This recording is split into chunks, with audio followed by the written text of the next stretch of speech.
ರಾಯಚೂರಿನಲ್ಲಿ ಅಡುಗೆಯ ಸಿಲಿಂಡರ್ಗಾಗಿ ಕ್ಯೂ ನಿಂತು ಬಿಟ್ಟಿದ್ದಾರೆ ಜನ. ನಮ್ಮ ಗ್ಯಾಸ್ ಕೊಡಿ ಕೊಡಿ ಅಂತಿದ್ದಾರೆ.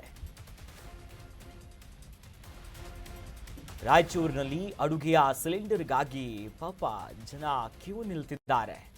ಗ್ಯಾಸ್ ಏಜೆನ್ಸಿಯ ಮುಂದೆ ಗ್ರಾಹಕರು ಜಮಾವಣೆಗೊಂಡಿದ್ದಾರೆ. ಮಸ್ಕಿ ಪಟ್ಟಣದ ಗ್ಯಾಸ್ ಏಜೆನ್ಸಿಯ ಬಳಿ ಫುಲ್ ರಶ್ ಆಗಿದೆ. ಕ್ಯೂ ನಿಲ್ತಿದ್ದಾರೆ. ಸರತಿ ಸಾಲಿನಲ್ಲಿ ಬಂದು ಸಿಲಿಂಡರ್ ಕೊರತೆಯ ಹಿನ್ನೆಲೆಯಲ್ಲಿ ಗ್ರಾಮಸ್ಥರಲ್ಲಿ ಈಗ ಆತಂಕ ಶುರು ಆಗ್ಬಿಟ್ಟಿದೆ. ಏನ್ ಮಾಡೋದು ಸ್ವಾಮಿ ಮುಂದೆ ಅಂತ ಏಜೆನ್ಸಿಯ ಮುಂದೆ ಬಂದಿದ್ದಾರೆ. ನೋಡಿ, ಇದು ಮಸ್ಕಿ ಪಟ್ಟಣದಲ್ಲಿರುವಂತಹ ಗ್ಯಾಸ್ ಏಜೆನ್ಸಿ.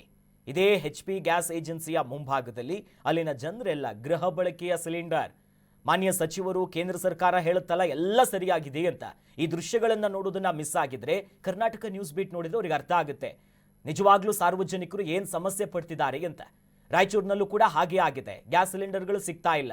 ಬೆಳಿಗ್ಗೆ 6 ಗಂಟೆಯಿಂದಲೇ ಸರತಿ ಸಾಲಿನಲ್ಲಿ ಕ್ಯೂ ನಿಂತಿದ್ದಾರೆ.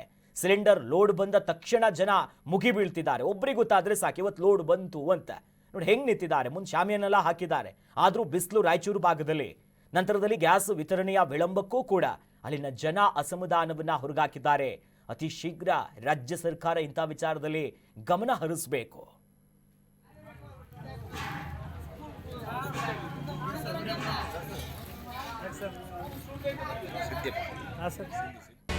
ಕರ್ನಾಟಕ ನ್ಯೂಸ್ ಬೀಟ್ ಫಾಲೋ ಮಾಡಿ, ಸಬ್ಸ್ಕ್ರೈಬ್ ಮಾಡಿ.